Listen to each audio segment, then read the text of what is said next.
Това с криминализирането на родителството лично е доста деликатен въпрос, защото от една страна родителят няма много мисъл да нагледи на детето. Когато го той смята, че действа в най-интересно на детето. Трябва да се подходи много деликатно. От една страна би било добре да има такава санкция, но трябва много да се внимава какъв би бил крайен резултат.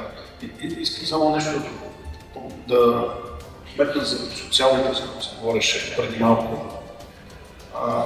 Проблема изначално е в начина, по който са структурирани и изискванията да станеш социален работник. На тях са им възложени функции, които те нямат как да изпълнят, защото нямат необходимата квалификация. Законът им е възложено да консултират родители за права.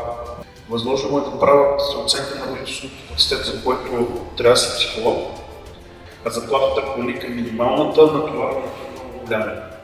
И те не могат да се държат качествени хора, освен ако тия, които остават или са претоварени, и някои от тях се пролонгират, защото работят в много тежки условия и много ниско заплащане.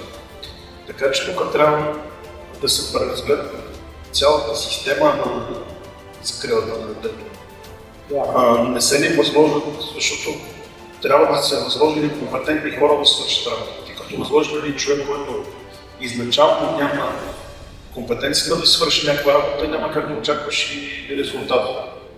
Колкото по-рано в един спор между родителите се намеси държавата да ги помогне, толкова по-малко ще се щетите, толкова по-леко ще мине конфликта.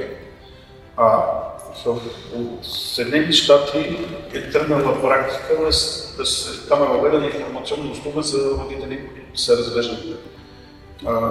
Тук имаше такъв пилотен проект. Хората бяха много доволни, защото като влезат в един такъв спор, хората не си представят какво ги очаква. Нито знаят какво е правилното, нито знаят какво ще се случи с тях, какви ще са психологическите последици. А една такава услуга се състои от 3 части. Обяснява им се юридическата страна, финансовата страна на развода и най-важната част е психологическата. Какво ще се случи с тях и какво ще се случи с децата. И тогава към следващите стъпки те могат да преминат информирани. След което им се предлага щатите на термина медиация.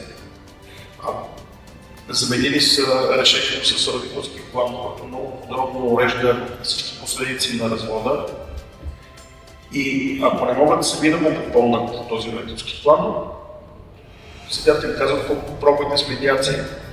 Към всеки съд има списък с доставчиците на тези услуги и най-важното и след това, тези, които са проблемни, им се назначава нещо като надзорник, който следи как им се развива спора и той може бързо, простите спора да ги реши, той да им помогне малко като медиатор, а там, където не може той да се справи, експедитивно ги връща в съда.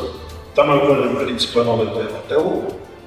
Съда не започва ново дело, отваря старото и бързо ефективно решава проблема. Аз искам само с някакви да кажа тия метрики, които се говори днес. Примерно си дръжката и сега метрика, една част от минималната работна заплата, която се възприема като минимума, който трябва да плаща един родител. Според мен е по-правилната трактовка, че това трябва да е минимум, който трябва да заплаща двамата и съдът е свободен да определи какъв да е размер. Защо? Защото представете си един 100% инвалид, който няма имущество. В момента е абсолютно задължен да заплаща на 4 минималната работна заплата. Ако има 4 деца, каквото и да му плаща държавата, той ще е минус. Няма да има с какво да живее.